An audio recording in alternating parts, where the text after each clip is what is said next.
नमस्कार, मैं हुजूम खान। दिन भर की खबरों में सबसे पहले नजर डालते हैं आज के मुख्य समाचारों पर। भाजपा संगठन में बदलाव, नए जिलाध्यक्ष की घोषणा शीघ्र संभव। दुर्गा मंदिर न्यास की बैठक, मौजूदा कार्यकारिणी पर फिर जताया विश्वास। महिलाओं की सुरक्षा के लिए नई पहल, वुमेन्स पावर सोसाइटी ने जारी की हेल्पलाइन। बारिश के बाद सड़क का सत्यानाश, सीवरेज पर उठाया सवाल। अब समाचार विस्तार से। प्रदेश की सत्ता पर काबिज होने के बाद भाजपा अब संगठन में व्यापक तरीके से बदलाव करने की मूड में है। जिलाध्यक्ष के मनोनयन की प्रक्रिया जोरों पर है। माना जा रहा है कि शीघ्र ही नए जिलाध्यक्ष की घोषणा कर दी जाएगी। लिहाजा भाजपा कार्यकर्ताओं की निगाहें पार्टी हाईकमान पर टिकी हैं। राज्य और केंद्र में प्रचंड बहुमत के साथ सत्ता हासिल करने वाली भाजपा अब संगठन में व्यापक बदलाव करने की तैयारी में है। राष्ट्रीय अध्यक्ष के रूप में अमित शाह के मनोनयन के बाद प्रदेश अध्यक्ष अशोक परनामी की जगह किसी अन्य नेता को मनोनीत करने की संभावना जताई जा रही थी, जिस पर विराम लग चुका है। अशोक परमानी प्रदेशाध्यक्ष पद पर बने रहेंगे। इसके साथ ही जिलाध्यक्षों को बदलने की प्रक्रिया तेज हो गई है। मौजूदा जिलाध्यक्ष काशीराम गोदारा का कार्यकाल पहले ही पूरा हो चुका है। अब नए हाथों में कमान देने की तैयारी है। इसके लिए सभी 5 विधायकों से राय ली गई थी। माना जा रहा है कि जिले के 3 विधायक एक व्यक्ति के नाम पर सहमत थे, तो 2 विधायक अलग अलग 2 व्यक्तियों के नामों पर। ऐसे में 3 विधायकों की चलनी तय है। जिलाध्यक्ष पद के लिए खासकर अशोक सैनी, अमर सिंह राठौड़, अमर सिंह पुनिया, भीम सिंह राघव, बलबीर बिश्नोई और देवेंद्र पारीक के नामों पर गंभीरता पूर्वक विचार चल रहा है। आपको बता दें कि अशोक सैनी भाजपा के जिलाध्यक्ष हैं। माना जा रहा है कि उन्हें भादरा विधायक संजीव बेनीवाल का खुला समर्थन हासिल है। पहले तो नोहर के विधायक अभिषेक मटोरिया भी जिला परिषद के पूर्व डायरेक्टर अमर सिंह पुनिया के समर्थन में थे, लेकिन बदली परिस्थितियों के बीच वे भी सैनी के पक्ष में आ गए बताते हैं। ऐसे में सैनी की स्थिति मजबूत हो गई है। दूसरी तरफ पूर्व पालिका अध्यक्ष अमर सिंह राठौड़ की दावेदारी से मामला रोचक बन गया है। राठौड़ न सिर्फ विधायक डॉक्टर राम प्रताप के खास सिपह सालार हैं, बल्कि चिकित्सा एवं स्वास्थ्य मंत्री राजेंद्र सिंह राठौड़ के साथ भी उनका खास रिश्ता है। वहीं भीम सिंह राघव, बलबीर बिश्नोई और देवेंद्र पारीक को विधायक डॉक्टर राम प्रताप का वरदहस्त प्राप्त है। ऐसे में जिलाध्यक्ष की ताज किसके सिर रखी जाएगी, कुछ भी कहना संभव नहीं। पूर्व जिलाध्यक्ष हरिमोहन महर्षि कहते हैं कि शीघ्र ही जिलाध्यक्ष की घोषणा हो जाएगी। हमारे भारतीय जनता पार्टी के जिलाध्यक्ष के लिए इस समय जो है नियुक्ति की प्रक्रिया चल रही है और जल्दी ही जो है हमारे जिलाध्यक्षों की जो है घोषणा होने वाली है। जो अच्छे व्यक्ति होंगे उन्हें ही जो है जिलाध्यक्ष जो है हनुमानगढ़ का बनाया जाएगा।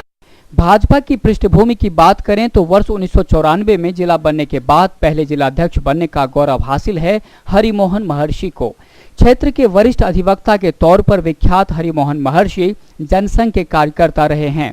आरएसएस के जुड़ाव के कारण वे संघ के भी खास रहे और 1993 में पहली बार विधायक बने डॉक्टर राम प्रताप के भी। वे उस वक्त को याद कर गर्व महसूस करते हैं जब उन्हें जिले का प्रथम अध्यक्ष बनने का गौरव हासिल हुआ। मुझे जब सन 1994 के अंदर हनुमानगढ़ का जिलाध्यक्ष बनाया गया तो मुझे बड़ी खुशी हुई कि मैं यहाँ सबसे पुराना कार्यकर्ता था और मुझे यहाँ जिलाध्यक्ष बनाया गया और मेरी जो है ना पार्टी ने जो है पार्टी के अंदर जो है पूछ की, बड़ी मुझे खुशी हुई। हनुमानगढ़ जिले में अब तक 4 जिलाध्यक्षों ने संगठन की बागडोर थामी है। प्रथम अध्यक्ष हरिमोहन महर्षि के बाद संगठन की डोर थामी थी रामकृष्ण भाकर ने। भाकर भी हरिमोहन महर्षि की तरह वकील रहे। इसके बाद कपूर सिंह को संगठन की जिम्मेदारी मिली। चौथे जिलाध्यक्ष के तौर पर काशीराम गोदारा हैं, जो फिलहाल संगठन को मजबूत करने में जुटे हैं। लेकिन यह सही है कि अब पहले वाली बात नहीं रही। संगठन में न पहले जैसे कार्यकर्ता रहे और न ही नेता। ऐसा है कि कोई फर्क तो नहीं आया, परंतु जब सत्ता आती है तो कुछ जो है परिवार बढ़ता है, तो परिवार बढ़ने के बाद के अंदर जो है लोग इच्छाएं जो है कार्यकर्ताओं की ज़्यादा बढ़ जाती है। इस कारण जो है संगठन जो है अपना कार्य करता है। पहली बार जिलाध्यक्ष बने हरिमोहन महर्षि के लिए चुनौतियां बेशुमार थीं। वे कहते हैं कि पहली बार डॉक्टर राम प्रताप विधायक बने थे और मंत्री भी। इससे कार्यकर्ताओं की उम्मीदें ज्यादा थीं। उन उम्मीदों को पूर्ण करते हुए संगठन को मजबूत करना था सचमुच बड़ी चुनौती थी।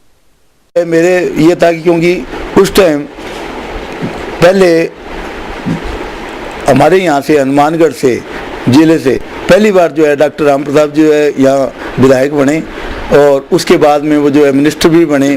तो हमें यहाँ जो है संगठन जो है हमारा पहले छोटा था, उसको बढ़ाने के लिए जो है सत्ता और संगठन का आपस में तालमेल करना था और तो पार्टी को जो है जिले के अंदर जो आगे बढ़ाना, जिससे आगे जो कि आज पार्टी जो है बहुत आगे बढ़ गई।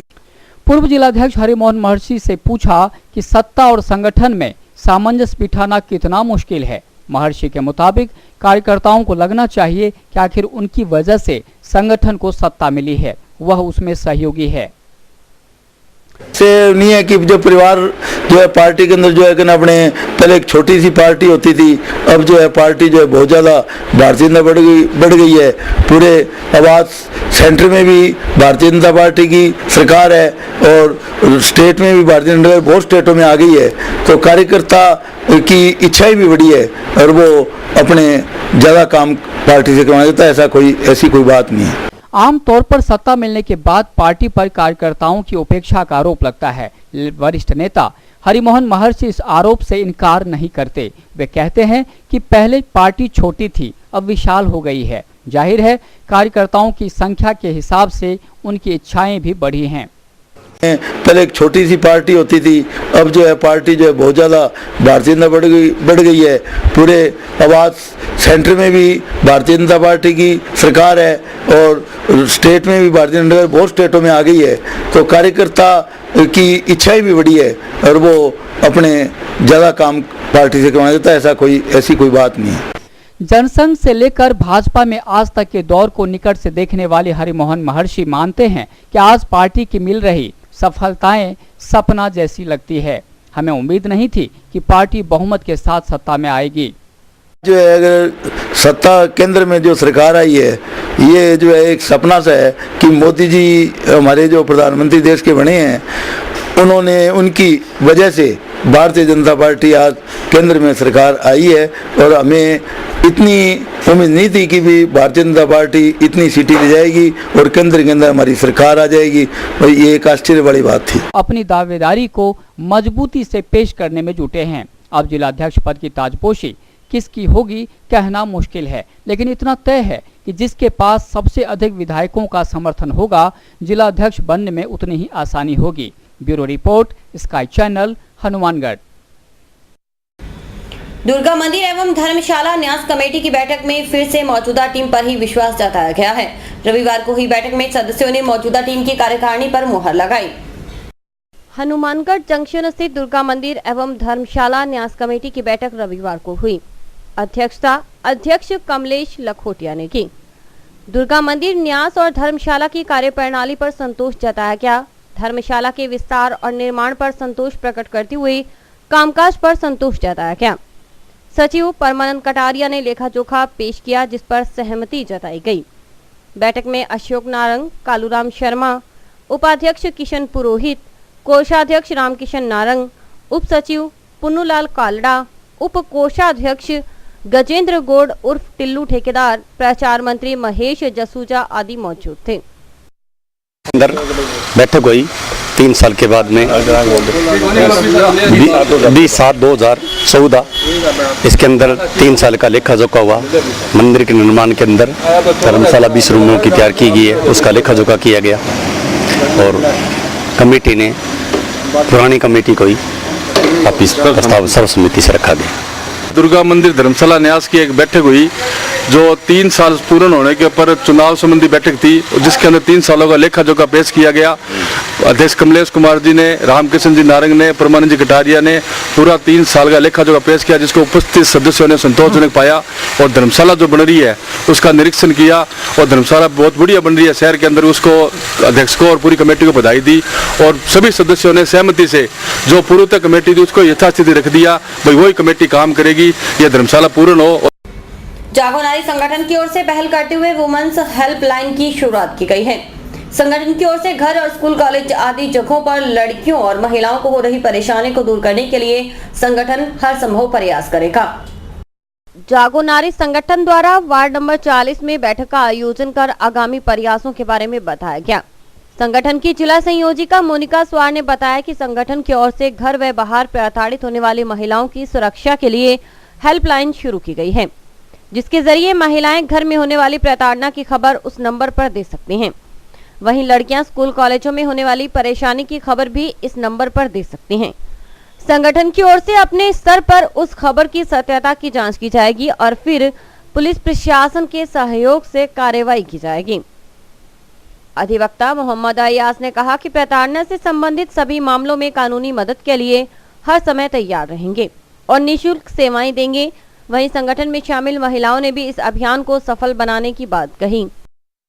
से हमने यहाँ पे एक गोष्ठी रखी थी, एक बैठक बिठाई गई थी जिसमें हम लोगों ने एक हेल्पलाइन नंबर जारी किया है। उस हेल्पलाइन का मुख्य उद्देश्य यही रहेगा कि जो कि आज हमारे घरों की चार दीवारी के अंदर जो भी महिलाएं हैं वो अगर किसी वजह से उत्पीड़ित हो रही हैं या उनको दहेज की वजह से या मान लीजिए कि उनको किसी डोमेस्टिक वायलेंस की वजह से या कोई और अन्य कारण है जो उनको बहुत जो है उत्पीड़ित कर रहा है, तो और या मान लीजिए कि आप कोई लड़की है कॉलेज जा रही हैं, स्कूल में बच्चियां जा रही हैं, हमारी भी हैं, आपकी भी हैं, सबकी बच्चियां स्कूल कॉलेज जा रही हैं, उनके साथ अगर कोई छेड़खानी होती है या कोई अभद्र व्यवहार किया जाता है या कोई अप्रिय घटना घट जाती है, और साथ ही साथ जो दफ्तरों में जो लेडीज काम करिए, चाहे वो ये प्राइवेट दफ्तर हैं अपने या चाहे कि सरकारी दफ्तर हैं, उसमें अगर किसी तरीके का उच्च अधिकारियों द्वारा उनके साथ कोई हरासमेंट या अभद्र व्यवहार किया जाता है तो उसके लिए हमारी संस्था जो है उसमें एक हेल्पलाइन नंबर जारी किया है और उस हेल्पलाइन नंबर का मुख्य उद्देश्य यही रहेगा कि जो महिलाएं हैं उस पर कॉल कर सकेंगी और वो पूरी कॉल रिकॉर्डेड होगी, और उसके साथ साथ हम लोग ये चाहेंगे कि जो उसकी सत्यता को परखेंगे। अगर वो औरत जो है वो रियलिटी में सही बोल रही है तो हम लोग उसके उचित कार्यवाही करते हुए। प्रशासन की बहुत सी कमजोरियां होने के कारण जो रेप कांड है, बलात्कार कांड है और महिलाओं के साथ छेड़छाड़ है, लड़कियों के साथ छेड़छाड़ है, स्कूलों के आसपास गलत गतिविधियों में लड़के पाए जाते हैं, इन सभी को हमने ध्यान में रखते हुए स्कूलों प्रशासन से भी हम मिले। उनसे मिलने के बावजूद हमें ये पता चला कि भी ये लोग ऐसी घटनाएं होती रहती है। इसीलिए हमने प्रशासन को भी काफ़ी बार चेताया, लेकिन वो कर्मचारियों की कमी के कारण और कुछ उनकी टाइमली एडजस्टमेंट ना होने के कारण वो हमें प्रेरित नहीं कर पाते। इसलिए हमने ये वुमेन्स पावर बनाया है, क्योंकि अगर औरतें इनका साथ देंगी तो ये कामयाब हो सकता है। क्यों नहीं हो सकता? इसमें अगर उनके साथ होगी तभी दुरुपयोग जो लड़कियों के साथ हो रहा है, औरतों के साथ हो रहा है, उसी में थोड़ा बहुत होगा। उसके साथ साथ अगर पुलिस इनका साथ देगा, के साथ है बिल्कुल से जो मोनिका कर रही है उसके साथ हम चलेंगे, बुलाएगी, आएंगे, जो होगा वो सही होगा। क्यों नहीं करेंगे? हम पड़ोस में बैठे हैं तो अभी साथ देंगे, क्यों नहीं देंगे? हमारे भी बच्चे हैं, हम बबुआ हैं, हमें साथ मिलकर काम करेंगे। समाचार अभी और भी हैं, देखते रहिए दिन भर की खबरें। Baby happy modern PG college, a brand for quality education द्वारा स्टूडेंट्स के करियर को ध्यान में रखते हुए विभिन्न प्रकार के कोर्सेज करवाए जाते हैं, जैसे MSc, MA, BCA, BBA, BSc, BCom, BA. College में वेल क्वालिफाइड लेक्चरर्स की कड़ी मेहनत से लगातार 3 वर्षों से स्टूडेंट्स ने महाराजा गंगा सिंह विश्वविद्यालय की मेरिट लिस्ट में अपना नाम लाकर शिक्षा के क्षेत्र में एक नया रिकॉर्ड कायम किया। हाय, आई एम नूरजहां, मैं बीबीए की स्टूडेंट हूं। मैंने बीबीए फर्स्ट ईयर में यूनिवर्सिटी में 3rd रैंक प्राप्त किया था। इसका सारा श्रेय मैं अपने मैनेजमेंट और स्टाफ को देना चाहूँगी, जिन्होंने यहाँ पर मुझे इतनी अच्छी फैसिलिटीज़ प्रोवाइड करवा। Simranjeet Kaur, first year I scored 80% marks, and for this I would like to thank for Baby Happy Modern PG College. The environment of this college is very learning and I have learned a lot of during these 2 years. College में corporate world की आवश्यकताओं को ध्यान में रखते हुए समय समय पर करियर गाइडेंस सेमिनार्स और वोकेशनल कोर्सेज आयोजित किए जाते हैं। महाविद्यालय में library, labs, wifi, playground, canteen, transport आदि फैसिलिटीज प्रोवाइड की जाती है। संस्था का उद्देश्य स्टूडेंट्स को एकेडमिक्स के साथ साथ एक्स्ट्रा करिकुलम एक्टिविटीज जैसे कल्चरल, स्पोर्ट्स आदि में संपन्न बनाना है। सहारा परिवार की ओर से मिलावट के खिलाफ जंग के लिए सहारा फ्यूचर अब आपके शहर हनुमानगढ़ टाउन में रोमाना इंटरप्राइजेस पर खुल गया है। जहां पर आपको बिना मिलावट के शुद्ध व अच्छी क्वालिटी के उत्पाद मिलेंगे, जैसे देसी घी, आटा, चाय, चावल, चीनी आदि किराना का सामान, इलेक्ट्रॉनिक्स व जनरल स्टोर का सामान भी मिलेगा। इसके अलावा रोमाना इंटरप्राइजेस में अमूल का आइसक्रीम पार्लर भी है। यहाँ पर अमूल के सभी प्रकार के उत्पाद जैसे आइसक्रीम, दूध, दही, पिज्जा आदि उपलब्ध है। रोमाना इंटरप्राइजेस की अन्य ब्रांचें रोमाना बिल्डिंग मटेरियल और रोमाना प्रॉपर्टी एडवाइजर। संपर्क करें रोमाना टावर, रोमाना कॉलोनी, नजदीक विजय सिनेमा, हनुमानगढ़ टाउन। हमारे यहाँ पर आपको आकर्षक कीमतों पर 32 इंच LED, LCD टीवी उपलब्ध हैं। डीजी वर्ल्ड के शोरूम पर आपको आकर्षक brand Videocon, Sansui, Kelvinator, Electrolab, Philips, Panasonic, Kenstar आदि के होम अप्लायंसेस मिलेंगे। यहाँ पर LED, LCD TV, AC, refrigerator, washing machine, microwave, water heater आदि इलेक्ट्रॉनिक सामान आकर्षक कीमतों पर एक ही छत के नीचे मिलेंगे। डीजी वर्ल्ड पर मल्टीनेशनल कंपनियों के सभी इलेक्ट्रॉनिक्स आइटम उपलब्ध हैं, जिसमें विशेष रूप में कॉपर वाइंडिंग के AC और हार्ड पैनल की बढ़िया LEDयां उपलब्ध है। संपर्क करें DG world, town junction road, Vijay cinema के सामने।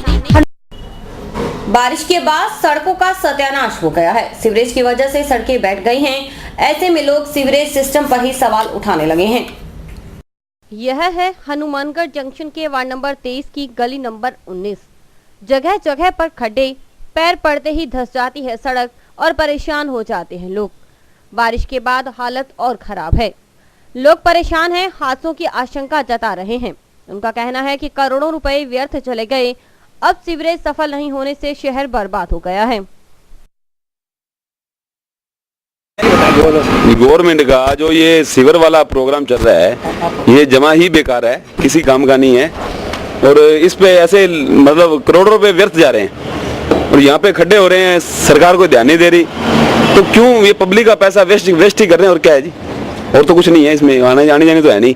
ये प्रोजेक्ट जो है सफल नहीं होगा। खड्डा ही है और ये बैठ की जगह और ये जो मिट्टी इन्होंने भरी है वो सही नहीं भरी डाला है, इसीलिए ये बरसात पड़ी है, उससे ये खड्डा निकल गया। एक पशु इसमें गिरा था, हमने यहाँ से निकाल कर बाहर करा और ठेकेदारों को बुलाया। वो कहते हैं हमारा कोई कसूर नहीं है, हमारी कोई जिम्मेवारी नहीं, आपका है। फिर उसके बाद माटी गिर गया कि इसको आप पूर लो, हमारे पास कोई आदमी नहीं है, हम नहीं आएंगे ना, हम ये तैयार करेंगे। इधर से ट्राली निकली और ट्राली से वो सड़क बैठ गई, सारा शेर बैठ गया। हाँ जी, ये है, ये कोई सुनाई नहीं करते। और 30 साल हो गया हमारे को यहाँ रहते को, हमारी कोई नाली का प्रोग्राम नहीं होया, सब बेकार पड़ी है। मकान की नींव के अंदर पानी जा रहा है, हमारे निक्के निक्के बच्चे हैं, अगर मकान गिर गया तो जिम्मेवार कौन है, सरकार होती है क्या। और ये खड्डा जो है इतना डूंगा है, इसमें बरसात पड़ी और पानी फुल इसके अंदर गया है, कोई हमारी सुनाई नहीं हुई। सीवरेज का ठेका लिया जिस कंपनी ने, उसने सीवरेज के मामले के अंदर बहुत धांधली की है। तो वार्डों में जो काम कर रहे हैं उसमें क्या है कि ढंग से मसाला नहीं लगा रहे, और जो काम करके जाते हैं ऊपर से माटी डाल देते हैं। वो बाद में क्या है कि वो बरसात आई तो यहाँ से बैठ गई, बैठने से खड्डा हो गया। अब इसमें कल पशु गिर गया था एक, और कोई बच्चा इसके अंदर गिर गया, नुकसान होगा तो वो जिम्मेवारी किसकी होगी। एक चैम्बर बना हुआ है, तो चैम्बर बना हुआ तो वो यहाँ से कोई, वो तो कंपनी वाले कह रहे हैं भी यहाँ पे तो हमने तो काम सही किया, पर सही हुआ नहीं है। यहाँ पे उसने मसाला नहीं डाला, मिट्टी नहीं डाली सही तरीके से, और ऊपर से करके चले गए। वो पानी अंदर चला गया। हाँ, पानी अंदर जा रहा है, आज 5-6 दिन हो गए। टाउन स्थित गुरुद्वारा सुखा सिंह महताब सिंह में जोड़ मेले की तैयारियां चल रही हैं। साध संगत द्वारा इकोत्री समागम मनाया जा रहा है। इसके तहत प्रतिदिन 2 अखंड पाठों के भोग डाले जाते हैं और 2 पाठ प्रकाश किए जाते हैं। गुरुद्वारा सुखा सिंह महताब सिंह में इकोत्री समागम के तहत अखंड पाठों के भोग डाले गए और 2 पाठ प्रकाश किए गए। अखंड पाठों के चलते गुरुद्वारा में साध संगत की भीड़ रहती है। रागी डाडी जत्थे द्वारा गुरुवाणी कर संगत को निहाल किया जाता है। लड़ीवार चलने वाले अखंड पाठ 9 सितंबर तक चलेंगे। 6 सितंबर से कबड्डी टूर्नामेंट होगा। 9 सितंबर को अखंड पाठों के भोग डलेंगे और दीवान सजाए जाएंगे। इस अवसर पर बाहर से आए रागी डाडी जत्थे गुरु इतिहास का बखान करेंगे। इस अवसर पर गुरु का लंगर अटूट बरताया जाएगा। और 6 तरीक ਨੂੰ कबड्डी ਦਾ टूर्नामेंट होगा 7 ਨੂੰ ਵੀ ਟੂਰਨਾਮੈਂਟ ਹੋ ਕਬੱਡੀ ਦਾ ਔਰ ਤਿੰਨੋਂ ਦਿਨ ਗੱਤਕਾ ਅਖਾੜਾ ਚੱਲੂਗਾ ਔਰ 9 ਸਤੰਬਰ ਨੂੰ 101 ਆਪਣਾ ਭੋਗ ਪੈ ਕੇ ਪੂਰਾ ਦਿਨ ਸਾਰਾ ਦੀਵਾਨ ਸਜਣਗੇ ਔਰ ਉਪਰੰਤ ਫਾਈਨਲ ਮੈਚ ਹੋਊਗਾ। ਵਾਹਿਗੁਰੂ ਜੀ ਕਾ ਖਾਲਸਾ ਵਾਹਿਗुरु जी की फतेह। और अभी वक्त है हेडलाइंस का।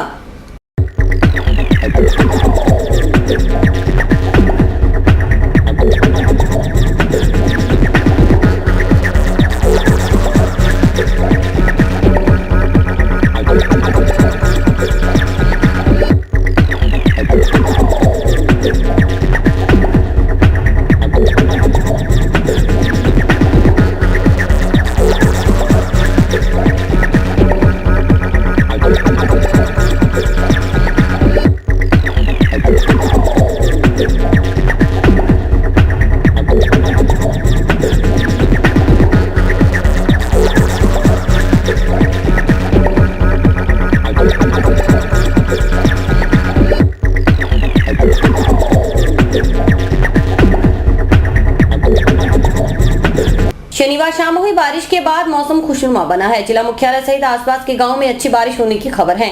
शनिवार रात में भी रुक रुक कर बारिश होती रही, जिससे गर्मी में राहत महसूस की गई। सावन की पहली बारिश के बाद मौसम सुहावना बना है। शनिवार शाम हुई बारिश से मौसम खुशनुमा हो गया। रात में भी बारिश हुई। बारिश के बाद आमजन को गर्मी से निजात मिली है। हालांकि रविवार दोपहर बाद उमस बढ़ जाने से परेशानी बढ़ गई। मानसून आने से अच्छी बारिश होने की संभावना जताई जा रही है। कल की बारिश के बाद किसानों के चेहरे खिले हैं। फसलों के लिए यह बारिश जीवनदायिनी साबित होगी। सावन का महीना लग गया, अभी तक हनुमानगढ़ जिले में बारिश का बिल्कुल भी नामो निशान नहीं है और रोज बादल आते आके चले जाते हैं। गर्मी में बाहर निकलना भी मुश्किल होता जा रहा है दिनों दिन। बहुत ज़्यादा मतलब गर्मी इतनी ज़्यादा है कि लोग घरों से बाहर नहीं निकल रहे हैं और जो ज़रूरी काम काज है उनका वो अपना सुबह शाम निपटाने की कोशिश करते हैं। यहाँ पर प्रतिदिन कोई बारिश की संभावना नहीं है। बारिश होने का कोई मौसम आसार बने हुए हैं पर मौसम बन जाता है, टल जाता है। कोई मौसम गर्मी से राहत मिलती नहीं है। लेकिन बहुत दुर्लभ हो गया निकलना घर से। हम यही दुआ करते हैं भगवान से भी बारिश करो जल्दी से जल्दी। और इसी के साथ समाचार समाप्त हुए।